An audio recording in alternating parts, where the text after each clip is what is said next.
The Hammers are just 5 points off the top four. And joining us now to look back in yesterday's big win is West Ham first team coach Stuart Pearce. Piercey, very good morning to you. How are you this morning? Oh, well, thank you. Morning, gentlemen. Good morning. Morning, Stuart. Good morning, Gaffer. Piercey, Creepily, eh? he really is, mate. He doesn't get any better. Piercey, that was just what the doctor ordered, wasn't it? A great result, good performance. Maybe one or two questions. No Declan Rice. We're thinking, how are they going to handle that? Boy, did you handle it well. Yeah, as I say, we had a few out yesterday, you know, with Kurt and Cressy and Oggy as well, and Pablo. So we had sort of 5 players that, you know, that you think are on any given day are probably starters for us, you know. So it showed real character, the performance that they delivered yesterday, and we had cutting edge about us, you know. Stuart, we were talking earlier about Bowen and saying, you know, I've mentioned his form at Hull and his goals. We got a great return. You've seen the development in Jarrod Bowen from the champion to West Ham, and it feels like he's gone on a lot in the last year or so. Yeah, he's been brilliant for us, Cass, to be fair. He's got bags of energy. He's probably played more minutes for us than any player in our squad this year.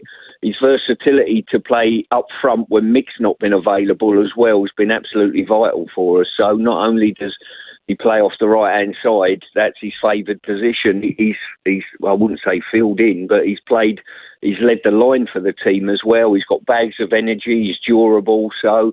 And listen, the good thing about him, and it's not a criticism, is we feel as though there's more to come, Cash, you know? Do you feel that he's due an England call-up? Because if you look at Sancho's form recently, not very good. Rashford's not been in great form. I feel that players deserve call-ups on form, and his current form is definitely very good, isn't it? Yeah, he certainly is, Gab. I think he's... There's no doubt that Stevie Holland and the Gate all certainly have their eyes on him. He's playing well at the moment, and I don't see any reason why not. He shouldn't be considered. You know, at least to have a look at, get him around the squad, and see what they think of him up hand, and sort of very look at him at close quarters as such. But we're delighted with him. He's been a magnificent acquisition since Dave's brought him into the football club, and we hope to give him a sort of platform to show his talent here. Pierce, tell me, I'm looking at the league and you could maybe split into 3. Who's going to win it? At the top, obviously, there's some fantastic football getting played. You boys are involved in a 4th spot fight in certainly European places, and then there's a relegation fight which will go on, I would imagine, right up until the end of the season. How do you see yourselves placed at this moment in time? And I'm guessing you're clearly just looking above you rather than below you. I tell you what, I look in all directions, Ali. To be quite honest, been around the block long enough to know that if you keep looking upwards, someone will catch you from behind. If you look behind, you're short vision going forward. But it's really one of those. So many games, so many. We're in a unique situation at the moment. You could lose. As I said, yesterday we had 5 out. You play some opposition. If you have a COVID outbreak, all of a sudden you're in big trouble. Fielding sides, So where we've suffered a little bit is, on any given time, we've got 3 of our back 4 out at this moment in time, which has been really hurtful to us, having all in sort of certain positions being out rather than spread around the team. So, listen, we're pleased with what we've done so far. We know full well, I think at the top of the division, as you rightly say, I think that's done and dusted between 3 teams as it looks at the moment. They'll carve up who wins the division. Yeah. But I see the likes of Wolves, Leicester, you name it. There's a multitude of teams that you're 1 win away from being close to the European positions, or 1 win away from looking over your shoulder, and that's how the division is at the moment.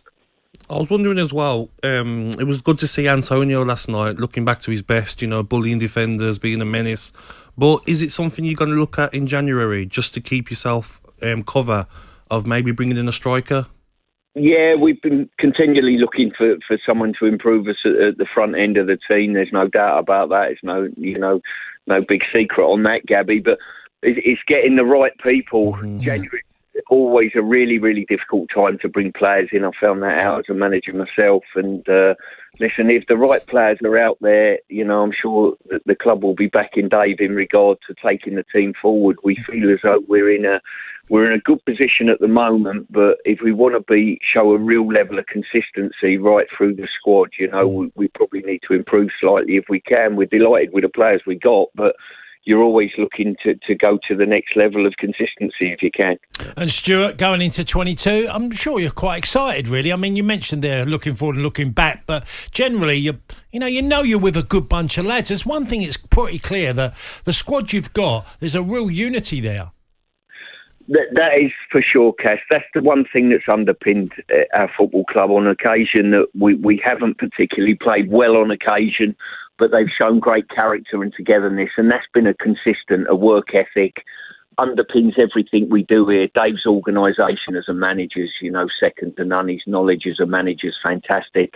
And that is the one thing that's really underpinned us, to be fair. I mean, you know, I've done many interviews for yourselves over the course of probably the last year and a half, but the consistent that I've always come out with is the work ethic and the togetherness of this group of players. It really impresses me.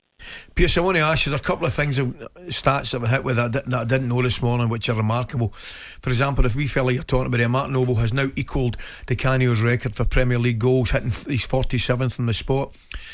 And I look at him, even when he hasn't been in the team and he comes off the bench or he comes onto the pitch, he just looks one of these guys. He's brilliant to have about. You know, he's obviously West Ham through and through.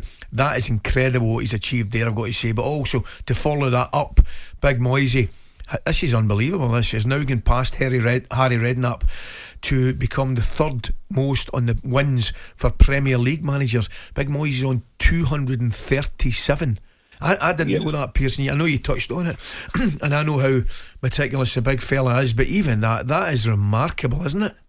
It is. I mean, to be fair, sometimes in this profession we write people off with a vast amount of experience. I'm fortunate enough to work on a daily basis with a fella, and I know his knowledge, I know his work rate and his work ethic that he puts into his job, and the attention to detail that he works to, Ali. You know, he's, as I say, sometimes we write people off, you know, but anyone that's achieved over 1,000 matches in our profession, it tells you something about them. But listen, he continually pushes himself and pushes those around him, and with that you get success and victories.